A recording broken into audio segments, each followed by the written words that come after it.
ہوا یہ کہ OIC کی میٹنگ کے اندر ایک قرارداد پاس ہونے لگی انڈیا کے خلاف. ٹھیک ہے. اتنا بے غیرت ملک ہے انڈیا, اتنا بے وفا ملک ہے کہ ابھی تک 12واں دن شروع ہو گیا ہے, اس نے ایک لفظ اسرائیل کی مذمت میں اور ایران کے حق میں نہیں بولا. بالکل ایسا ہی ہے. السلام علیکم, آپ دیکھ رہے ہیں آزاد سیاست. میں ہوں عریج فاطمہ. اسٹوڈیوز میں مجھے جوائن کر رہے ہیں سینئر پولیٹیشین فیاض الحسن چوہان صاحب. بہت شکریہ چوہان صاحب جوائن کرنے کا. میں OIC کی طرف ہی آ رہی ہوں. یہ جو 2 روزہ اجلاس ختم ہوا اور اس میں اسحاق ڈار جو پاکستان کی نمائندگی کر رہے تھے, انہوں نے کہا کہ اسرائیل کی مذمت کو ہم قبول نہیں کرتے ہیں. پھر امریکہ سائڈ سے جو حملے ہوئے, پھر اس کے بعد دفتر خارجہ نے بھی اس بات کی مذمت کی. پاکستان کے رد عمل کو آپ کیا دیکھتے ہیں اور پاکستان کے لیے کیا امپلیکیشنز ہیں ریجنل کانٹیکسٹ میں؟ اس میں 2 چیزیں آپ اپنے ذہن میں رکھ لو, آزاد ڈیجیٹل کے ناظرین بھی سن لیں. OIC کے اندر ایک مطالبہ کیا گیا انڈیا سے کہ جناب ذرا کھل کے آپ بھی اسرائیل کی مذمت کریں. آج میں آپ کو بڑا دلچسپ واقعہ سناؤں کہ ایران کے کون کون سے احسانات ہیں انڈیا کے اوپر. ایران کے پاکستان کے اوپر کوئی احسانات نہیں ہے. جس کی انٹرنیشنل پالیٹکس پہ نظر ہے اس کو اچھی طرح پتا ہے. میں آپ کو ایک واقعہ سناتا ہوں. 1994 راجہ دنیش سنگھ وزیر خارجہ ودیش منتری انڈیا کے موت و حیات کی کشمکش میں ہیں. 6 مہینے سے لے کے سال بعد وہ فوت بھی ہو جاتے ہیں, بستر مرگ پہ ہیں. OIC کی میٹنگ ہوتی ہے, OIC کی میٹنگ کال ہوتی ہے اور اس وقت 89 کے اندر آپ کو اگر یاد ہو تو کشمیر کی جو مہم ہے نا, آزادی تحریک, تحریک آزادی کشمیر, وہ ایک نئے عزم اور ایک نئے حوصلے سے سٹارٹ ہوئی تھی اور چھا گئی تھی پوری دنیا کے اندر. انڈیا پریشان ہو گیا تھا, پورا کشمیر باہر آ گیا تھا کہ ہم لے کے رہیں گے آزادی. پاکستان کا مطلب کیا, لا الہ الا اللہ, ٹھیک ہے جی, اور کشمیریوں کا رشتہ کیا, لا الہ الا اللہ. وہ بڑی ایک زبردست تحریک تھی جو پورا 10-12 سال بڑے زور و شور سے جاری رہی. ٹھیک ہو گیا. ہوا یہ کہ OIC کی میٹنگ کے اندر ایک قرارداد پاس ہونے لگی انڈیا کے خلاف. ٹھیک ہے. انڈیا کو درک ہو گئی, انفارمیشن مل گئی, ان کی انٹیلیجنس رپورٹ آ گئی کہ اگر یہ قرارداد منظور ہو گئی, انڈیا کے سعودی عرب سمیت, ٹرکی سمیت, اس وقت ایران سمیت دنیا کے مسلمان ممالک سے کاروباری اور سیاسی ایسے تجارتی ایسے ریلیشن تھے کہ وہ سب منقطع, وہ سارے کے سارے ڈسٹرب ہو جانے تھے.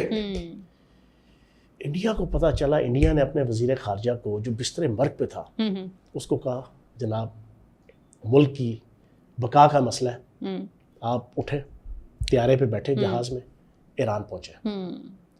ایران میں رفسنجانی جناب آپ کے صدر ہوتے تھے. ٹھیک ہے. ان کو جاؤ, ان کی منت ترلے کرو کہ بھائی جی یہ چیز نہ ہونے دیں.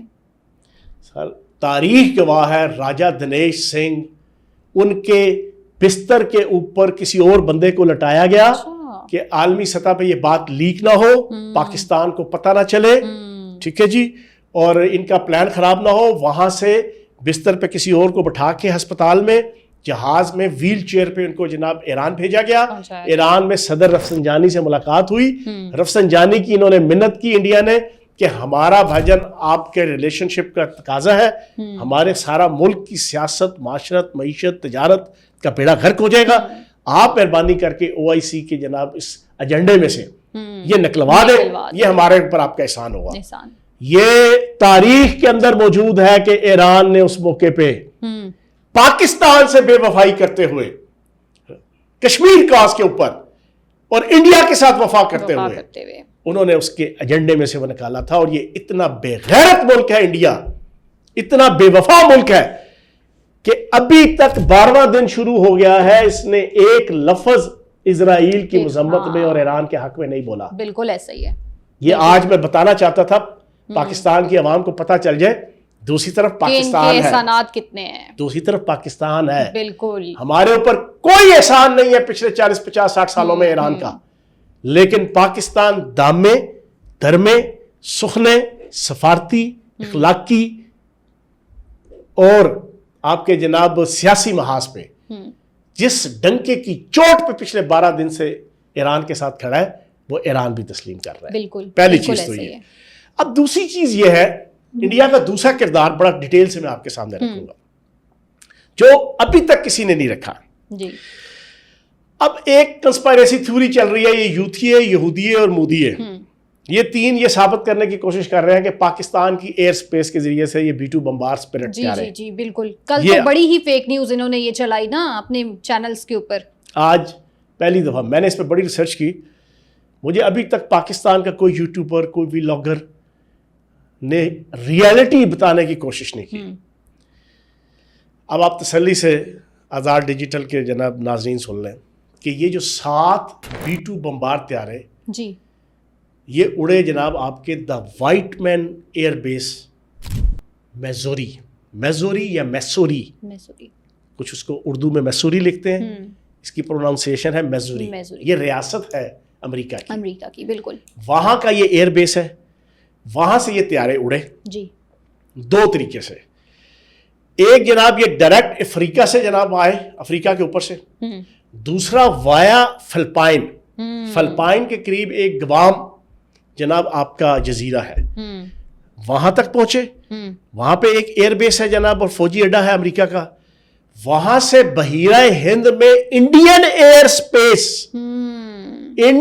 سپیس سے ہوتے ہوئے پورا اسٹیٹ آف ملاکا کی دوسری طرف سے ہوتے ہوئے کمبوڈیا کی طرف سے ہوتے ہوئے انڈیا کی ایئر سپیس کو استعمال کرتے ہوئے ساؤتھ والی سائڈ پہ بحیرہ ہند پہ ایک جزیرہ ہے آپ کا ڈیگو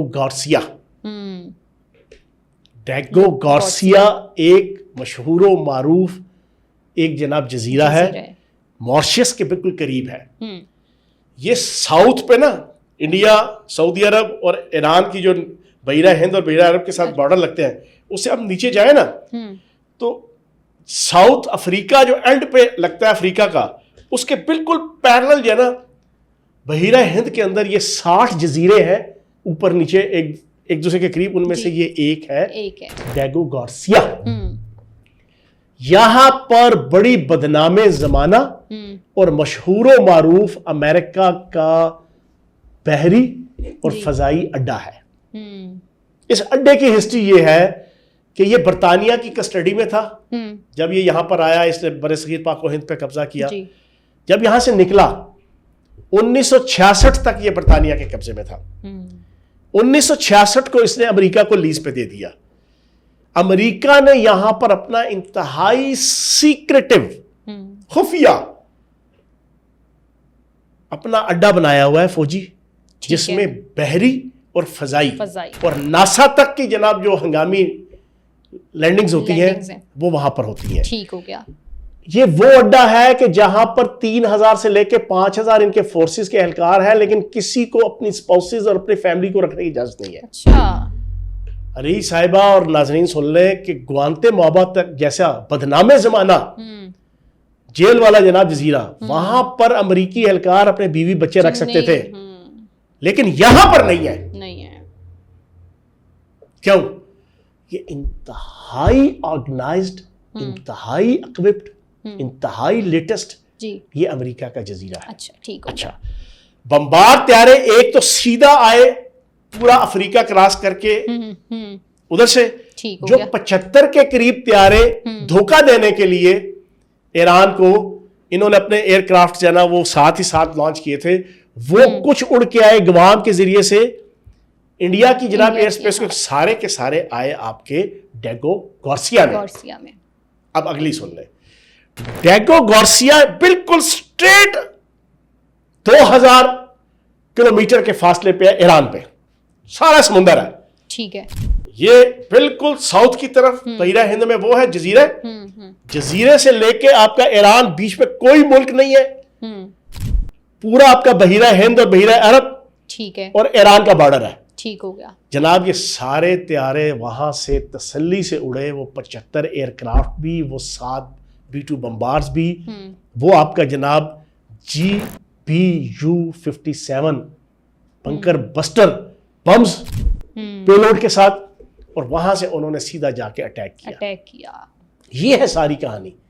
پاکستان کا لینا دینا ہی نہیں ہے. بالکل ایسا ہی ہے. جو کچھ کردار ہے انڈیا کا ہے. ٹھیک ہے جی, بہت شکریہ. انشاءاللہ نیکسٹ پوڈ کاسٹ میں آپ سے ملاقات ہوگی. اپنا خیال رکھیے. اللہ حافظ.